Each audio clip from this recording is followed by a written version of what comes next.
Glass Ceiling on Hard Facts. Lagos, here we are on today's Glass Ceiling. You just heard the business news update. It's Wednesday, so you know it's time for the Glass Ceiling. It's the very first one of the new year. And today we're starting with a bit of good trouble because cooking is such a controversial topic when it shouldn't be, right? I asked the question before the business news, who should cook in the home? Who should cook in the home? I'm sure some of you heard that question and you were saying, Sandra, how about now? Why are we talking about something as trivial as cooking? Let me tell you, my brother, my sister, it's not trivial, oh. It is something that we should talk about. Let me tell you why.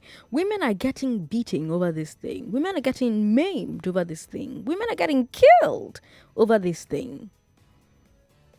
A few months ago in Kenya, a woman went for a family funeral. She was there all day. When she came home, her husband was angry that she left the house without cooking. And so he chopped off her hand with a knife. I'm not kidding. Google it. It's there for internet. It was in the news. In November, in Chicago, a man was accused of murdering his partner, her sister, and their mother.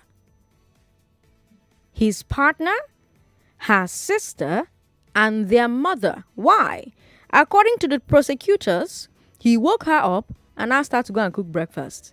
She said she was feeling sick, and so she could not cook. He then allegedly started punching her. He beat her so badly that she phoned her mother and her sister to help. They rushed over, and the man was still beating her up while his own mother was trying to separate them. Eventually, when they tried to call the emergency number 911, the man brought out his gun, shot the partner, shot her sister, shot her mother. Because she refused to cook breakfast. And it's not just abroad. So I've told you Kenya, I've told you Chicago in America. Now let me tell you what happened right before I moved to Lagos. There was an infamous case in Rivers State about a man named Sokari West. It was his wife's birthday. She was going out to celebrate with friends. He said that she should cook for him before she left the house. She said, baby, now, how about? It's my birthday. I don't feel like cooking today, baby. I want to go and relax. I want to feel like a baby girl. My friends are taking me out. So she went out. And when she came back home, he attacked her, he beat her, he stabbed her to death.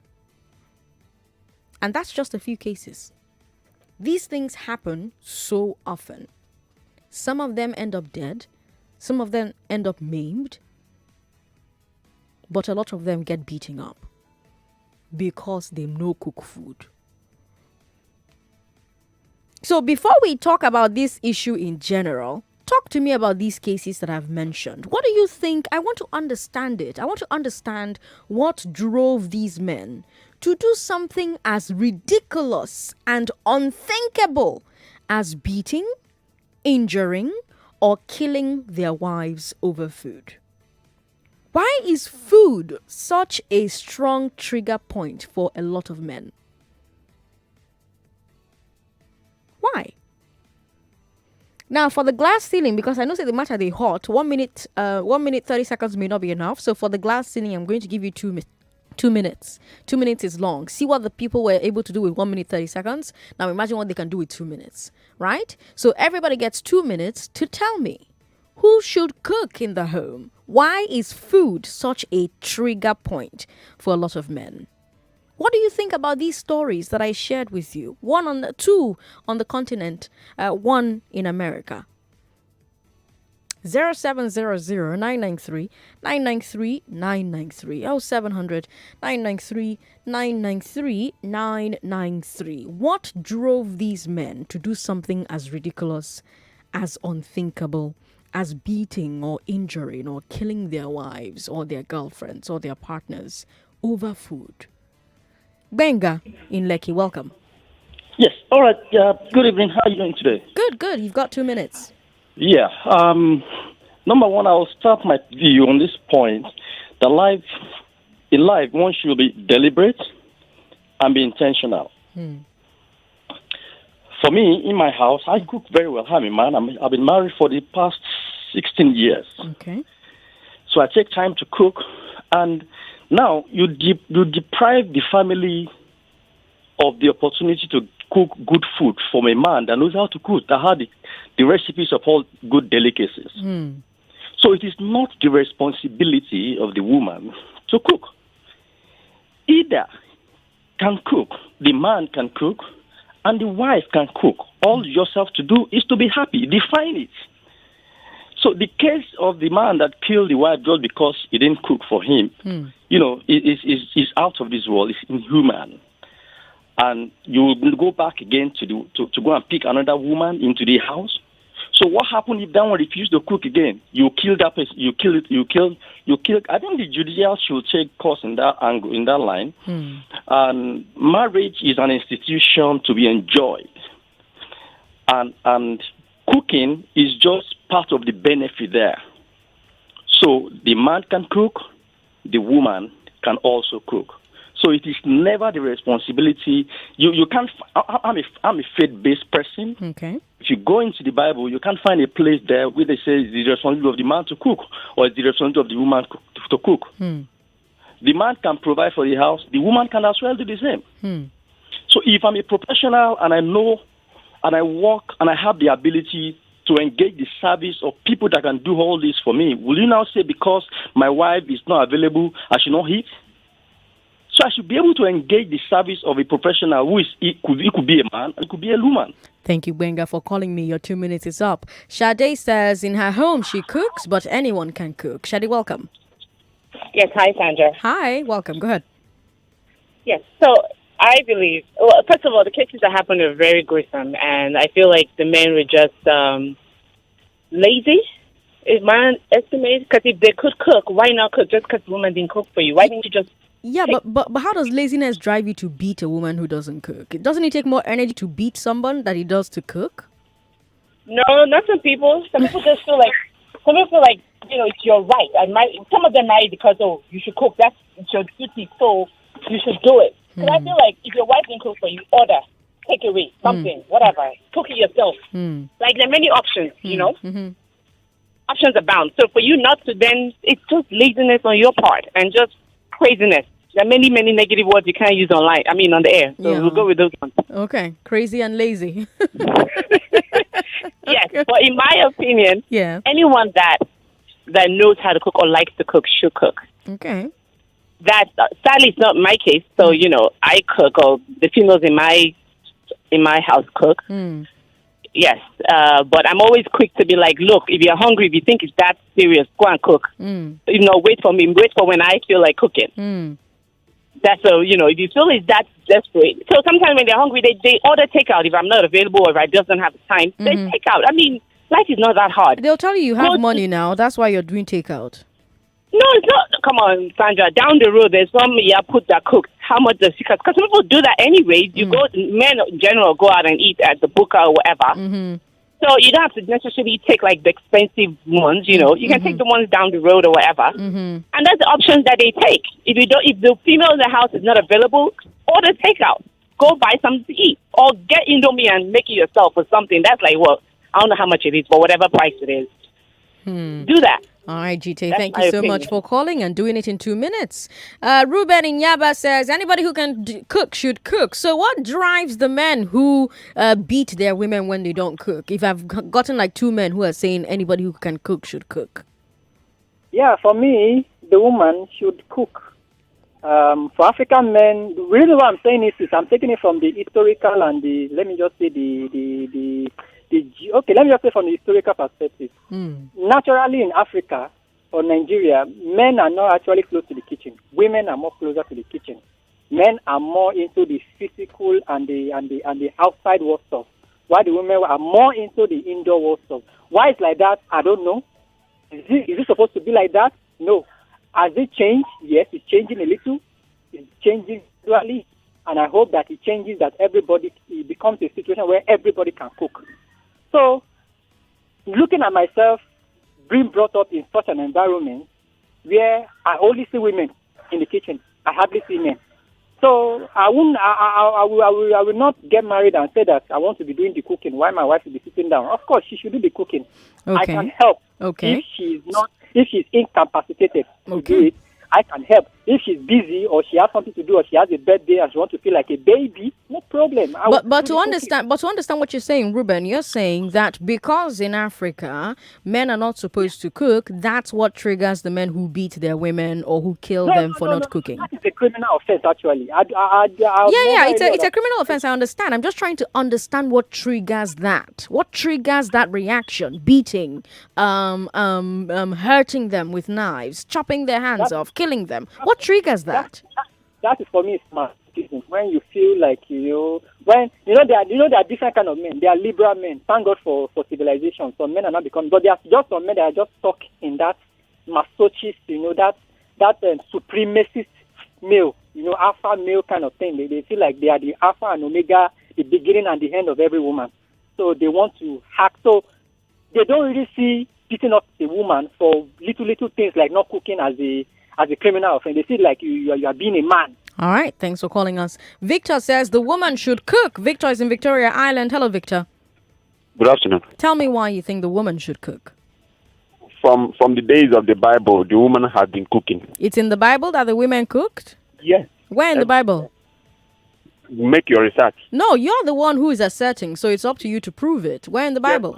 Jeremiah 7, you will see it there. Jeremiah 7 verse what?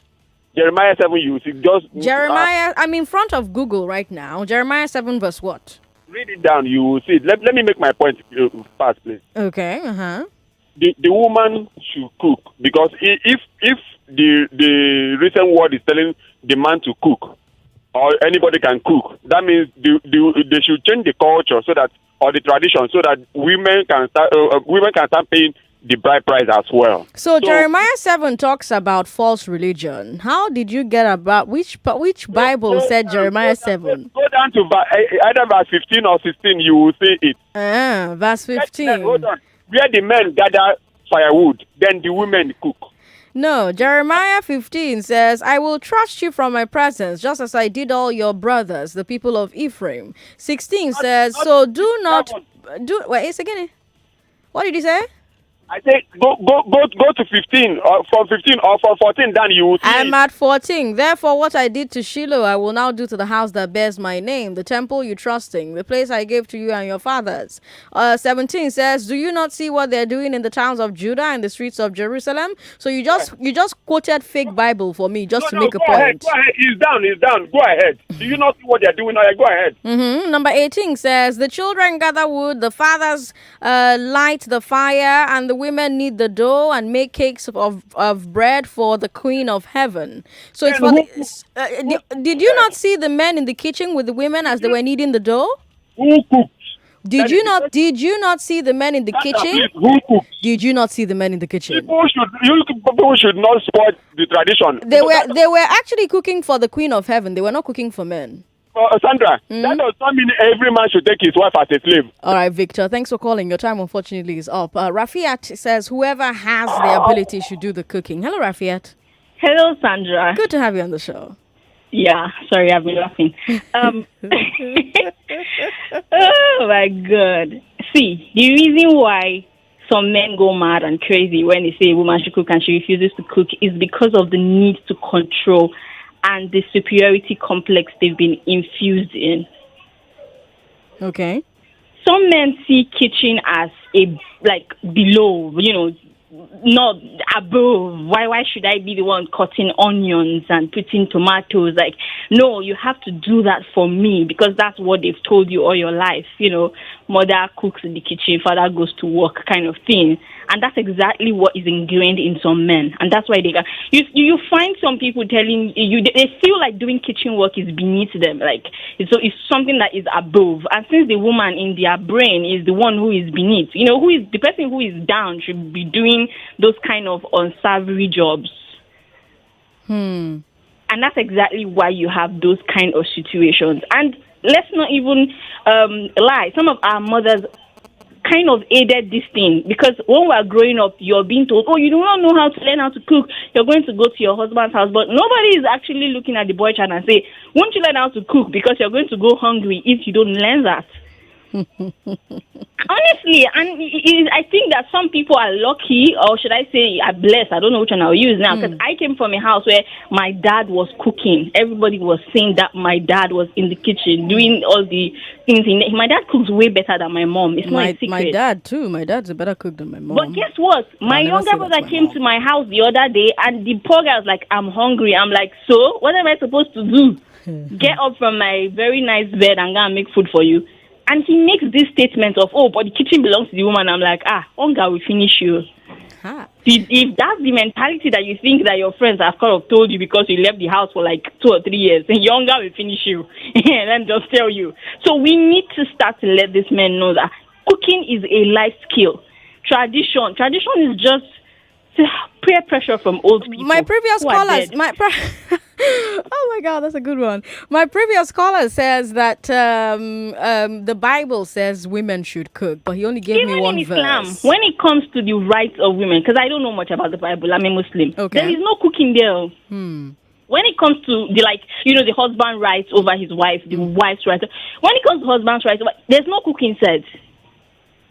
There is no cooking inside. And even in lots of history books and hadiths that we've read, the Prophet was very hands-on. He did every job that everybody in the house was doing. Normal housework that everybody is doing.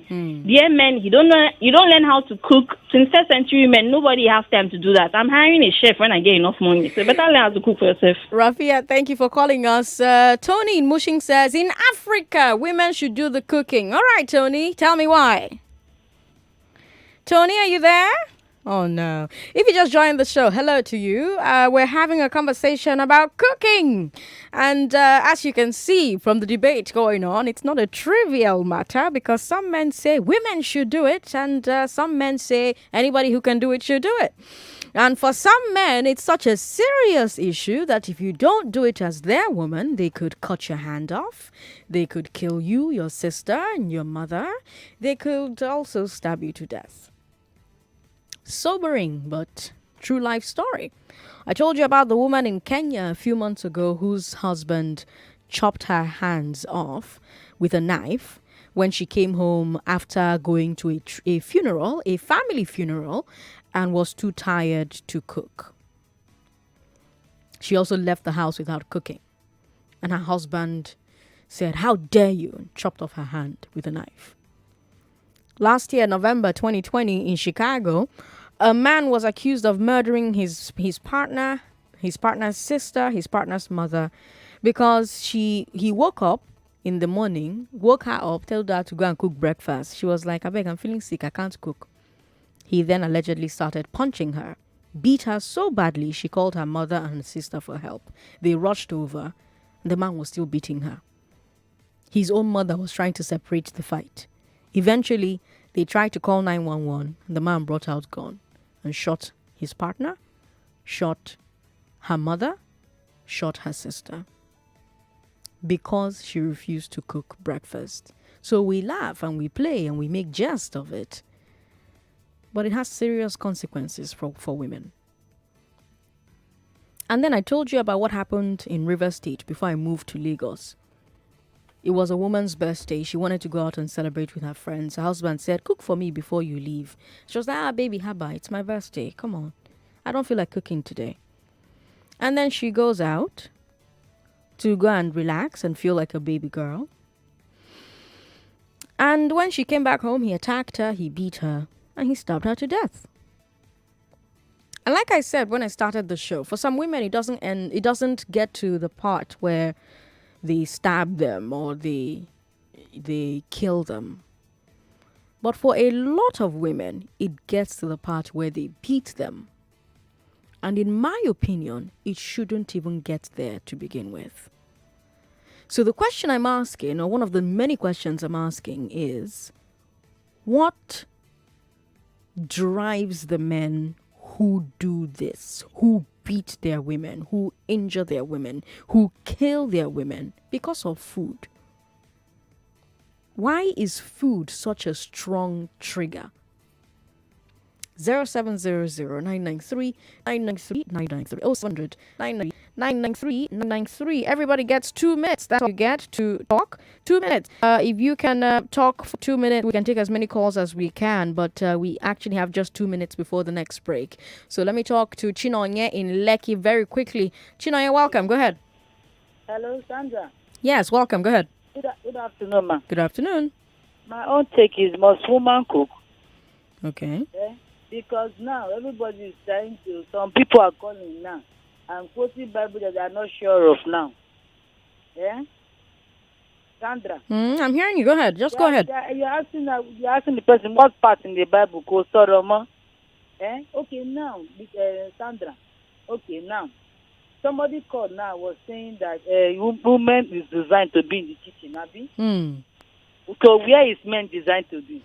To be in the workplace, to go and gather, Okay, no, to go and hunt. US men are designed to stay. Men are designed to stay in their side chick house. Chinoy, what I say? Wait, I know they are coming for me. Let them come. I have 110 naira on phone to do. See, Sandra. See, I just don't get it. But see, what is there to cook now? What is there to cook? Put tomato for tomato dry. Food don't done. The people don't even know how to cook, but they will be condemning the woman that is even trying for them cooking. Sandra. Hello? I'm here. I'm listening. The high time men enter kitchen, better for them because us are there around. If you like, let them know. If you like, make them no cook. If you like, make them cook. They better learn how to cook now, because now women are trying to be independent on their own. That's just because not another they will tell you, if you don't cook for me, I will go outside and go and eat. Let them go outside and eat. I eat kakiri. Sandra. Make them no wine me. She wine the money. Make them no come. Sandra. I don't deserve. All right, Chinoye, thanks for calling. We're out of time. We need to take a break. You're listening to Hard Facts. Don't go away. More news and information coming up. We'll be back in a moment.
You're listening to Hard Facts on 99.3 Nigeria Info. I am Sandra Ezekwesili, and this is the Glass Ceiling. Every Wednesday, we bring you the Glass Ceiling, and on the Glass Ceiling, we talk about the different barriers that hold women back. And as you can hear from a lot of the calls that we received before the break, some people think that cooking is something that is the sole responsibility of women. It's not as trivial as would like this particular subject matter to be, but here it is. We'll continue this conversation next week, Wednesday, because from this part of the show, we're launching a new segment that we're calling Glass Breakers. Is where we talk to women who are conquering their corners of the world. Today's glass breaker. My first ever glass breaker is a powerhouse in the literary world. She used to be the managing editor at Kachifo Limited. She now consults for them. You may know them by the name of their imprint, Farafina Books. Her name is Enajite Efemuaye. Enajite, thank you so much for breaking the glass ceiling. Thanks for having me, Sandra. Great to have you on the and show. Happy New Year. Happy New Year. So for me, because it's rarely ever a holiday for me, the holidays don't mean a lot. It's one day to the next, one day to the next. So I have to remind myself to do what civil people do and say, oh, Merry Christmas, Happy New Year, because for me, it's not. So first of all, tell me about your job. Tell me what you used to do for Kachifo. Tell me what you're doing now for SBMEN, and just tell me about your work. Okay, so at Kachifo, I was the managing editor, and basically you think about it in terms of the production manager. So my job was basically making sure that the books go from manuscript stage to being the physical book that you hold in your hand or the ebook that you read online.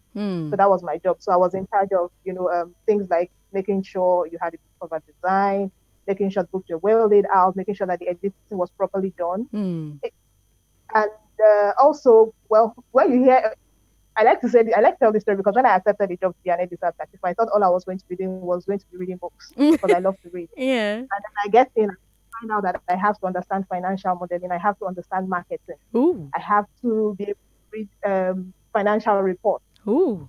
I have to be able to the marketing people and say, okay, this is how we're going to sell these books, or this is the next thing we need to do. And so I spent a lot of time doing admin work. I often said I was sending a lot of emails. So from Monday to Friday, you're spending 2-3 hours every day sending emails on different things. And then I think one of my favorite parts of working as a managing editor was seeing something that was somebody's dream, something that someone has spent sleepless nights writing the words, seeing it come out in print, and seeing people read the book and enjoy the book and talk about the books.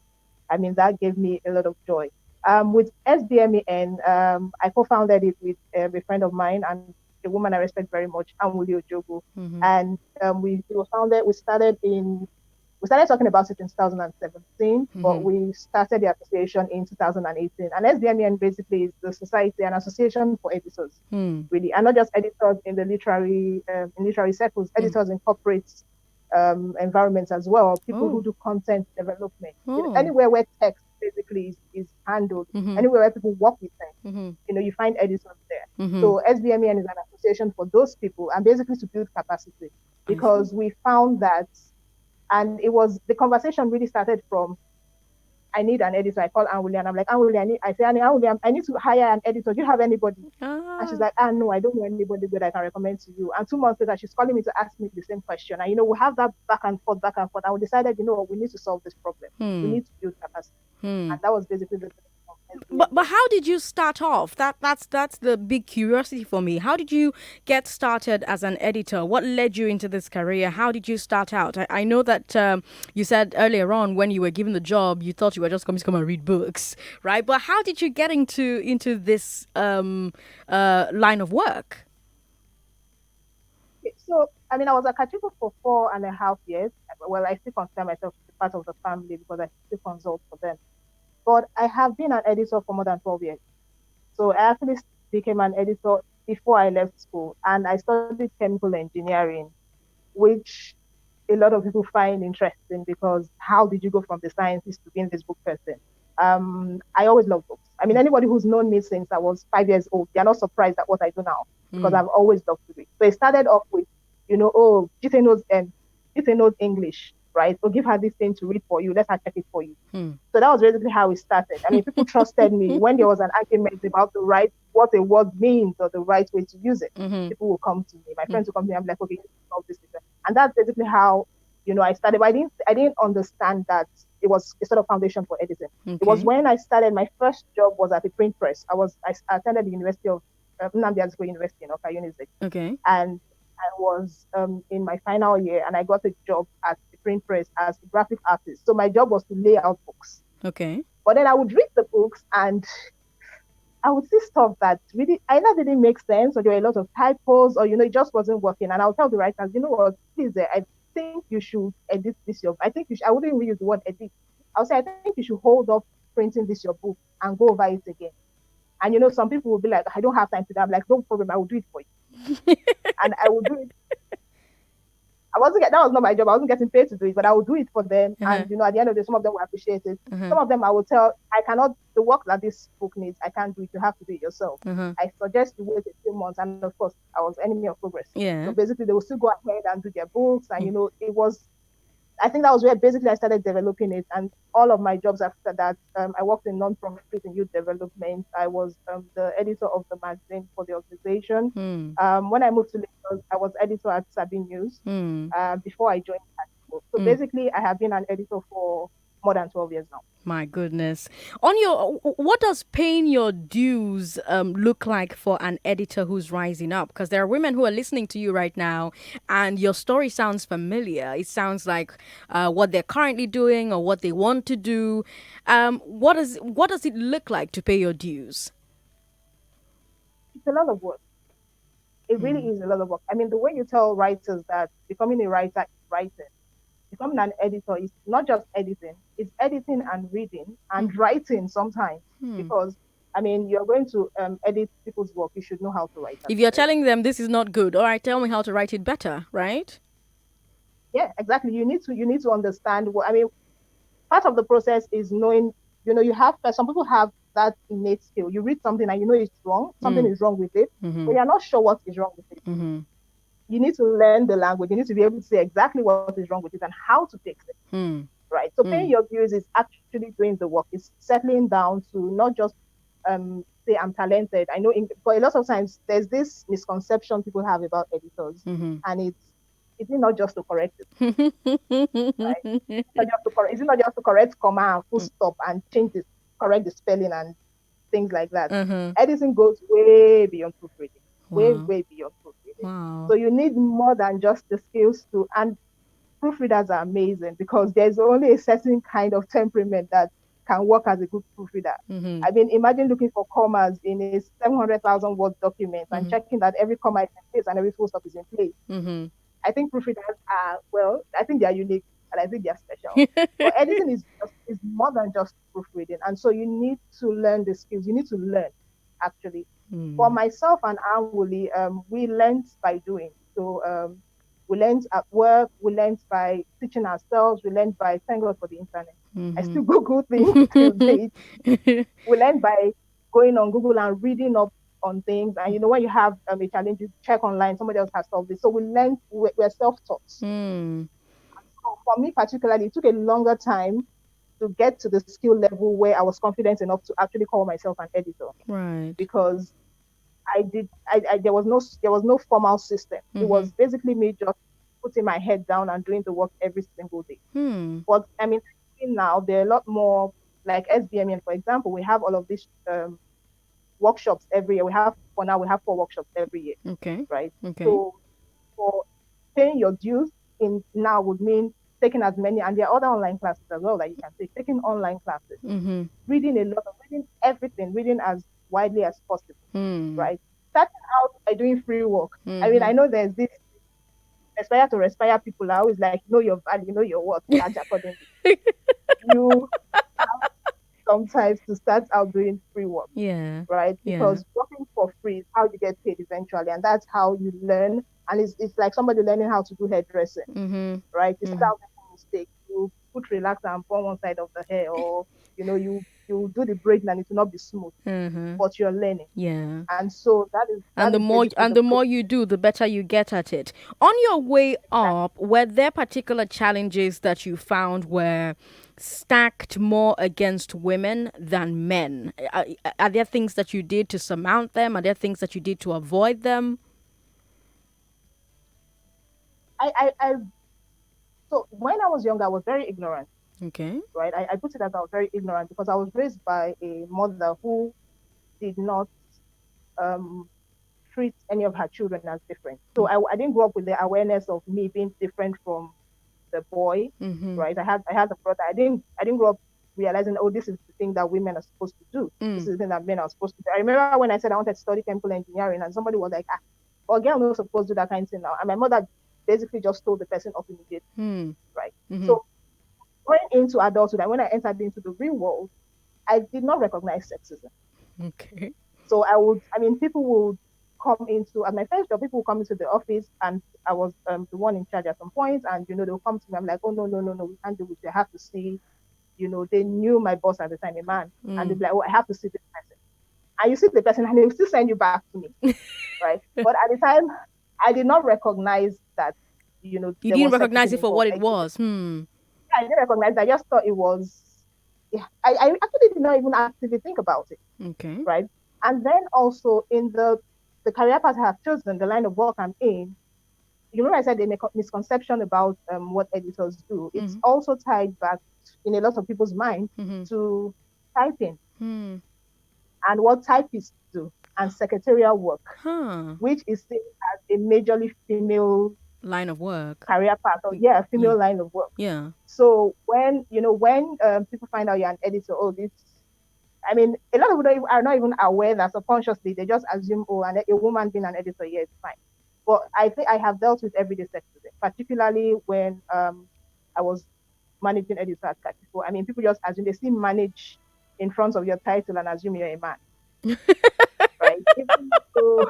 That's a quotable. That's a quotable. I'm going to quote that. That's like, they see manage in front of a name and assume you're a man. I like that. Yeah, and I at some point I had to put like MS in brackets in my email signature, and still no, Mr. Ifemoye. Yeah, and I'm like, so I thought that for me, I think that was that, but that hasn't really stopped me. I think that hasn't really stopped me because how did you surmount it? Okay. Yeah, I tried not to. I mean, it used to irritate me a lot at first, and I am the mistress of writing snappy emails. So I would write, these responses that if you, understood, you would get that I was kind of politely insulting you. Okay. But, and then at some point I just let it go because I realized for me, I said, these people are not important to where I'm going. These people are not important to where I'm going. But what I did try to do though was for younger, and then because also I'm older and more confident, right? And then I look, I'm a little fiscally imposing. I look tough. Yeah. So that automatic respect that my presence brings. But for younger women who are just starting out, so what I try to do is to sort of protect them. Okay. Right, and sort of talk to them about some of these issues that they will face, and how to know when to pick their battles. Okay, so can you give me a few tips? Because there are women who are listening, a lot of them young. So how can they know what battles to fight and what battles to leave alone? Today, for instance, we're talking about cooking, right? And cooking seems like such a small topic. It seems like such a trivial subject. But you should hear the argument I've been having before we had you on. I've been listening, and I thought I was about to call in, but I said, okay, let me just. But I want to even hear your thoughts, Seb, on that particular subject before we go back to the lessons that you're giving women about what battles to fight and what battles to leave alone. I didn't learn how to cook until I was in university. Oh, okay. Right? The first time I made I remember making like a proper meal was when I was in first year. Okay. because basically I have to feed myself, Mm-hmm. right? Mm-hmm. So food for me is something that you put into your body. It's well for your body, for your own body. Mm. And learning how to cook is a life skill I think every adult should have, unless of course your parents, have enough money to sponsor a life of leisure for you. That's Mm-hmm. fine. Then you have chefs and all whatnot around. Mm-hmm. But Mm-hmm. I think every adult should have that life skill. Mm-hmm. And I think the person who is available Mm-hmm. and the person who can should cook. Mm-hmm. And depending on agreement as well, Mm-hmm. depending on what a couple has, particularly in marriage situations, depending Mm-hmm. on what the couple has agreed on, who does the cooking. Mm-hmm. Cooking is not gendered.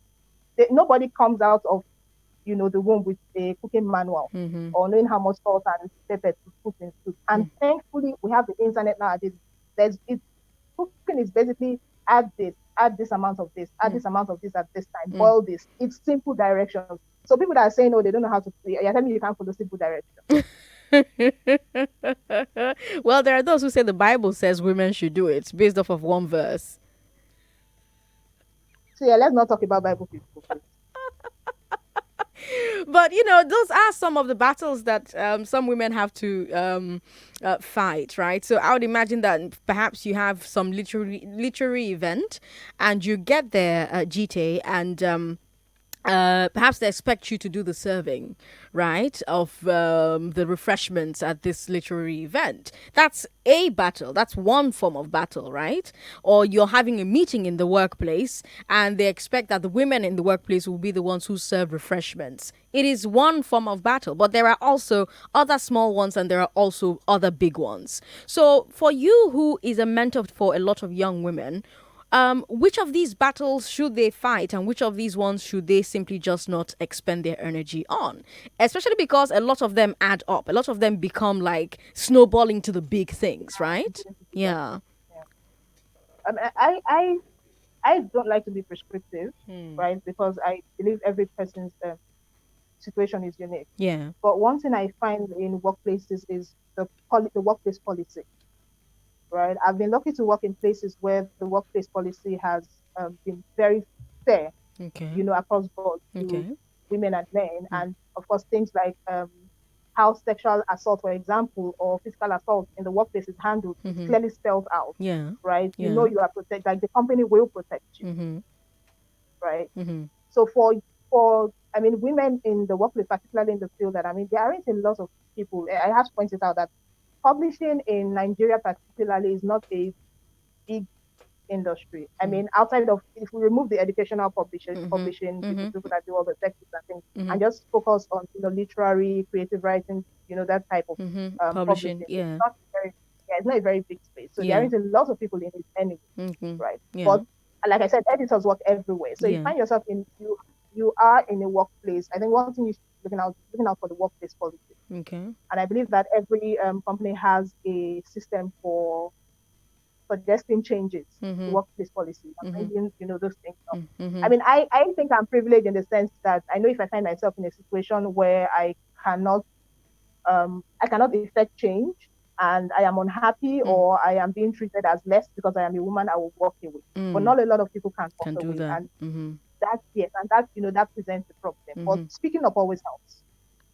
Speaking up, one of the saddest things I ever heard was a young woman talking about how an much older boss, would always come behind her desk and put his hand on her shoulder and kind of slide down to her breast. And, she would just shake him off and she wouldn't say anything. And, she was saying it and she was like, that's how men are. Right. And I found that really sad because it's basically, I understand that she felt uncomfortable, but that's how men are. It's in her head. It's normal. Yeah. It's normal. So, that kind of person will not report to anyone. Yeah. Basically because she does not recognize the fact that this thing that is being done to me is wrong. She feels uncomfortable, but she will not report it. And then, of course, she thinks about, if I report it, who will believe me? And all of these things that we know happen in workplaces across the country. So, but as much as possible, I encourage young women, particularly in the workplace. I mean, somebody asked you to serve tea. It might, Be rude, I beg. I know we are too afraid of being rude in this country. Be rude. I'm putting my rude in quotation marks, quote unquote. Be rude and tell them to serve themselves their own tea. If you just joined the show, I have somebody who is a huge deal in the literary space here in Nigeria. She's my first ever glass breaker on the glass ceiling here on Hard Facts. You're listening to 99.3 Nigeria Info. I'm Sandra Ezekwesili. She used to be managing editor at Kachifo Limited. She consults for them now, and you may know them by their imprint Farafina books. What's the most popular book from Farafina? Hmm. I think currently Parafina has I think I'm going to say all of the names of the writers and their books. Akweke Emezi is at Parafina with Freshwater, Pets, and The Death of Vivek Oji. Parafina also has Lefty Arima with What It Means When a Man Falls from the Sky. Igoni Barrett is also at Parafina with his books. And also Maxwell, who also happens to have his own publishing house, is also at Parafina with Fine Boys. I'm trying to see the catalog right now in my head. And of course you have and I mean one of the things I'm very passionate about, and one of the things we don't talk about enough, and where editors are also important, is in children's book publishing and educational book for children publishing. Because I mean I'm sure you have seen all those pictures now, Sandra, on when somebody will say this is what they're using to teach my child. Yeah. You know, and that's also where the problem starts. Daddy goes to work, mommy goes to cook, or goes to the market. I use my head to carry load. And then of course you see all the history in social studies and what you have in textbooks. Aside, I mean, I will always separate Parafina's textbook and a few others that are quite good in the market for social studies. And you know, all the history there is just dates. It's just Nigeria gained independence in 1960. We became in 1963. That's not history. That's not history. That's just memorizing dates. So you have all of these books that children, the next generation, you know, is consuming, and the work is not being done. Right. So I currently, you know, consult for Parafina on the Parafina educational imprint. So currently they have the maths textbook for primary schools, English textbook for primary schools, and then some early childhood education textbook. And you would think that it's just to slap together numbers and things, you know, for mathematics, for example. But it's not. Because the mathematics has real life application. And you don't just want the children to learn random numbers. You want them to be able to apply it in real life. But you know, knowing what you know now, GT, after all of your success, if you had a chance to start your career over, is there one thing you would change to get a better outcome? I would listen to my parents and go and look for oil company work.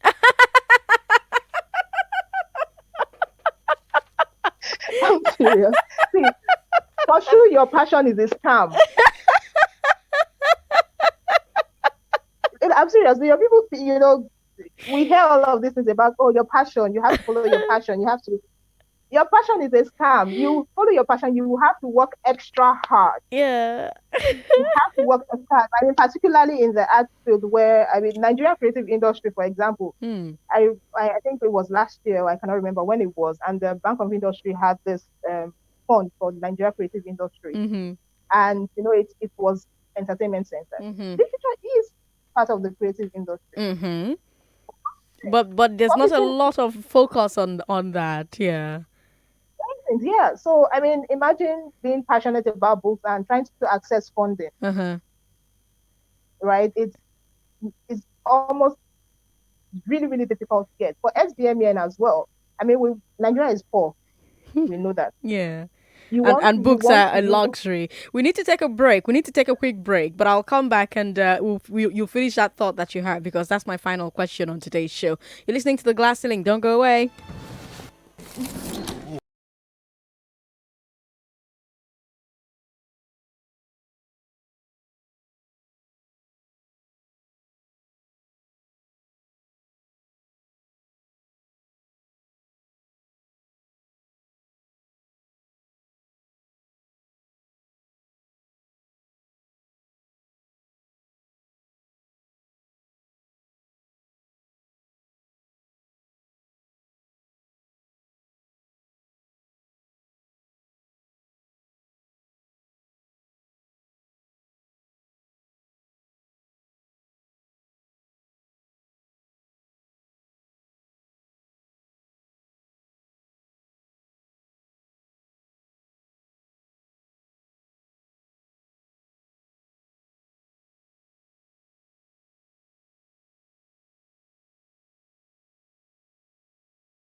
MFY, no, hold on, FMOY, and she's an editor. She's also the co-founder of a huge, well, let me not say huge before she says I'm overselling her market, but she's the co-founder of SBMEN. It's a Society for Book and Magazine Editors of Nigeria, and she's our first ever glass breaker. She's a powerhouse in the literary world. Used to be managing editor of Kachifo Limited. You've probably read some of their book published by their imprint Farafina Books, and we've talked about her job. We've talked about how she started doing the job. We've talked about her paying her dues. We're talking about what she will do over now, and she's saying that, Omo, I would have gone to be an oil worker. So as we wrap up, because we've got like 30 seconds to wrap up and agitate, tell me, seriously now, if there's anything you could have done over, besides, listening to your parents. I mean, I would have studied a 4-year course. I would have studied English language and literature. Okay. I mean, I think it would have given me a more solid background for the work I was going to do anyway, no matter what I studied. But it would have given me an edge because I had to learn a lot of things that I could have learned studying in school. I would have done that. And I would have moved to Lagos much earlier. Okay, moved to Lagos much earlier. And Ajite, thank you so much. You've been very generous with your time on the show today, and we're super, super grateful. Thank you so much. Thanks for having me. All right, then, Lagos, we're going to bring you more of the glass breakers in the future episodes of the glass ceiling, because this is a segment that's come to stay. I spent the past 2 years on the glass ceiling showing you the different barriers that women face. Now I want to show you the women who are breaking those barriers anyway and doing amazing things with their life. And they're going to come from all walks of life: business, politics, work, all of them right here on the glass ceiling. Let's bring you the business. Headlines. Let's bring you headlines. And then after the headlines, let's talk about COVID-19, another hot button topic. Don't worry, cooking will return next week, Wednesday. You and I will talk about cooking for 1 whole hour. I'm Sandra Ezekwesili. Don't go away.